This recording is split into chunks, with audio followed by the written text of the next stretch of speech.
بسم اللہ الرحمن الرحیم۔ السلام علیکم، ویلکم ٹو ایٹ and NTS online MCQs۔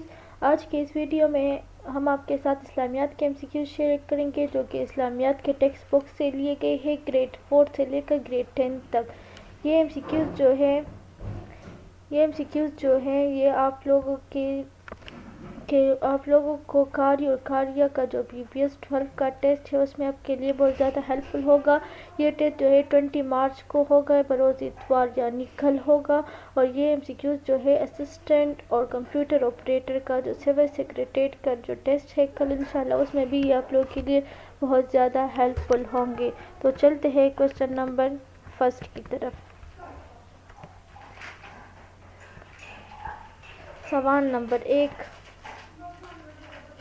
ہے، اپنے فائدے کو دیش کے فائدے پر قربان کر دینا خدمت خلق کی اعلیٰ مثال ہے۔ تو اس میں آپشن نمبر B جو ہے وہ ٹھیک ہے، اپنے فائدوں کو دوسروں کے فائدے پر قربان کر دینا خدمت خلق کی اعلیٰ مثال ہے۔ دوسرا سوال ہے، مدینہ منورہ میں کس سال قحط پڑا تھا؟ تو مدینہ منورہ میں 17 ہجری میں قحط پڑا تھا۔ تیسرا سوال ہے، مدینہ میں کس خلیفہ کے عہد میں قحط پڑا تھا؟ تو حضرت عمر رضی اللہ تعالیٰ عنہ کے عہد کے دور میں مدینہ منورہ میں قحط پڑا تھا۔ چوتھا سوال ہے، کسی جگہ لوگوں کا مل جل کر بیٹھنا دیش کہلاتا ہے؟ تو مل جل کر بیٹھنا کسی جگہ پر اسے مجلس کہتے ہیں۔ تو آپشن نمبر B جو ہے وہ ٹھیک ہے۔ اب دوسرا سوال ہے، حضرت اسحاق علیہ السلام کے بیٹے کا نام حضرت یعقوب علیہ السلام ہے۔ حضرت اسحاق علیہ السلام کے بیٹے کا نام حضرت یعقوب علیہ السلام ہے، اور حضرت یعقوب علیہ السلام کا لقب جو ہے وہ اسرائیل ہے۔ حضرت یعقوب علیہ السلام کا لقب کیا ہے؟ اسرائیل ہے، اور اسرائیل کے معنی ہے عبداللہ۔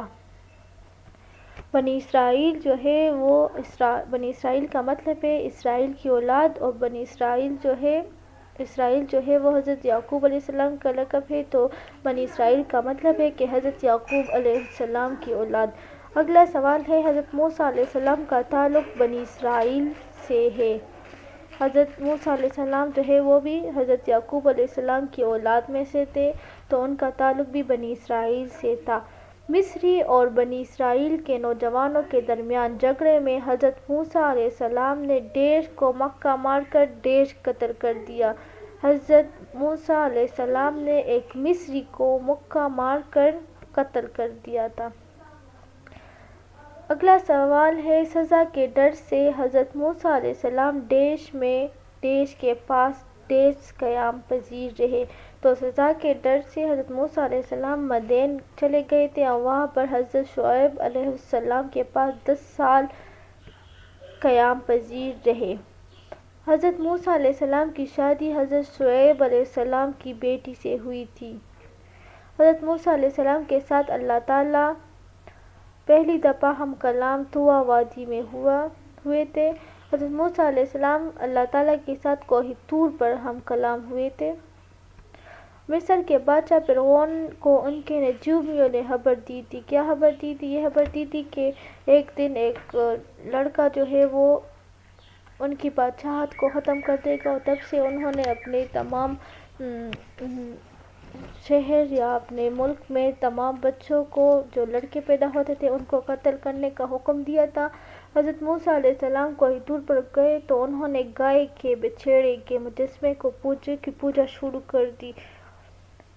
غلطی سے بنی اسرائیل میں غلامی کی وجہ سے بزدلی کی خامی پیدا ہو گئی تھی۔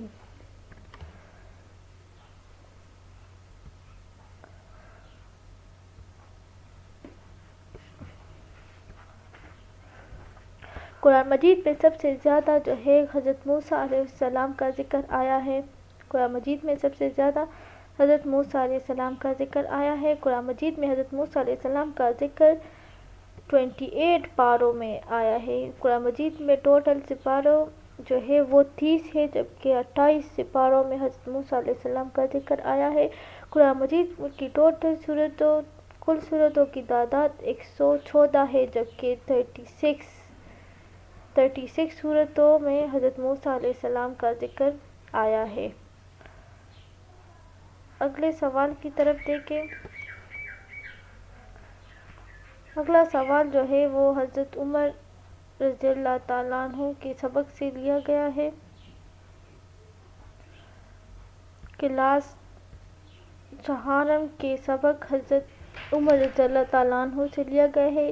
حضرت عمر رضی اللہ عنہ ہجرت سے 40 سال قبل پیدا ہوئے تھے۔ ہجرت مدینہ سے 40 سال پہلے حضرت عمر رضی اللہ عنہ پیدا ہوئے تھے۔ حضرت عمر رضی اللہ تعالیٰ عنہ کا شمار ان 17 لوگوں میں تھا جو نبوت کے وقت لکھنا جانتے تھے، یعنی نبوت کے وقت صرف 17 لوگ جو تھے وہ پڑھے لکھے تھے، جن میں سے جو لکھنا جانتے تھے، پڑھنا جانتے تھے، ان میں سے حضرت عمر رضی اللہ تعالیٰ عنہ بھی ایک تھے۔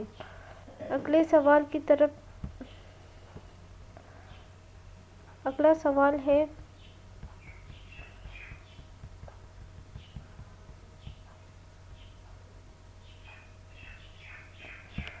سوال ہے حضرت عمر رضی اللہ عنہ مسلمانوں کے ڈیش خلیفہ تھے۔ حضرت عمر رضی اللہ عنہ مسلمانوں کے دوسرے خلیفہ تھے۔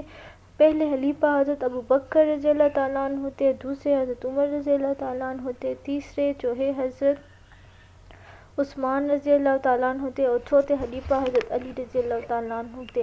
حضرت عمر رضی اللہ عنہ نے 22 لاکھ مربع میل علاقے پر حکومت کی تھی۔ حضرت عمر رضی اللہ عنہ نے 22 لاکھ مربع میل علاقے پر حکومت کی تھی۔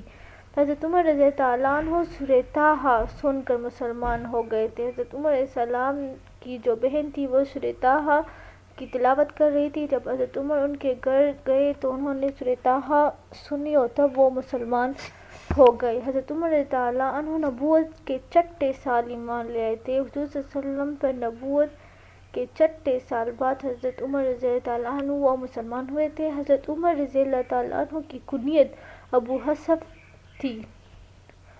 حضرت عمر رضی اللہ عنہ کا تعلق بنو عدی سے تھا۔ حضرت عمر رضی اللہ عنہ کے والد کا نام خطاب اور والدہ کا نام حنتمہ تھی۔ حضرت عمر رضی اللہ عنہ کی مدت خلافت 10 سال اور 6 ماہ رہی۔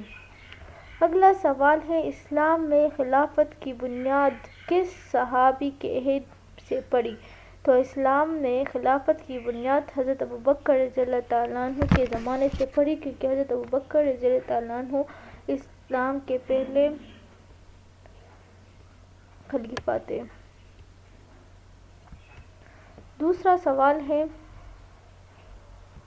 حضرت عمر رضی اللہ عنہ ہجرت کے کتنے عرصے بعد پیدا ہوئے؟ تو ہجرت کے 40 عرصہ پہلے پیدا ہوئے تھے حضرت عمر رضی اللہ عنہ۔ حضرت عمر رضی اللہ عنہ مسلمانوں کے دوسرے خلیفہ تھے۔ کس صحابی کے اسلام لانے سے مسلمانوں کی بڑی ہمت بڑھی؟ حضرت عمر رضی اللہ عنہ، کیونکہ حضرت عمر رضی اللہ عنہ کے مسلمان ہونے کے لیے حضرت حضور صلی اللہ علیہ وسلم نے اللہ تعالیٰ سے دعا کی تھی، اور کیونکہ حضرت عمر رضی اللہ عنہ بہت ہی زیادہ بہادر تھے۔ حضرت عمر رضی اللہ تعالیٰ عنہ کے دور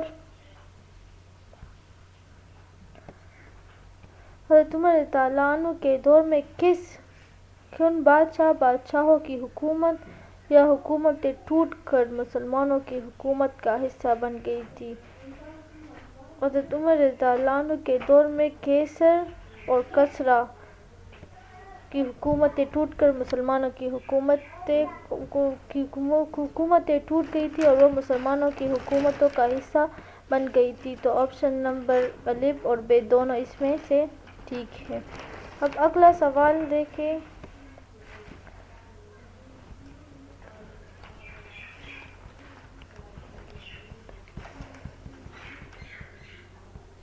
اگلا سوال ہے، اللہ تعالیٰ نے اپنے بندوں کی رہنمائی اور ہدایت کے لیے اپنے نبی اور رسول بھیجے۔ اللہ تعالیٰ نے انسانوں کی ہدایت اور رہنمائی کے لیے تقریباً کم و بیش 1,24,000 پیغمبر بھیجے۔ حضرت آدم علیہ السلام سب سے پہلے اور حضرت محمد صلی اللہ علیہ وسلم سب سے آخری پیغمبر تھے۔ قرآن مجید پڑھی جانے والی کتاب سورہ مزمل میں پہلی بار یہاں پر یہ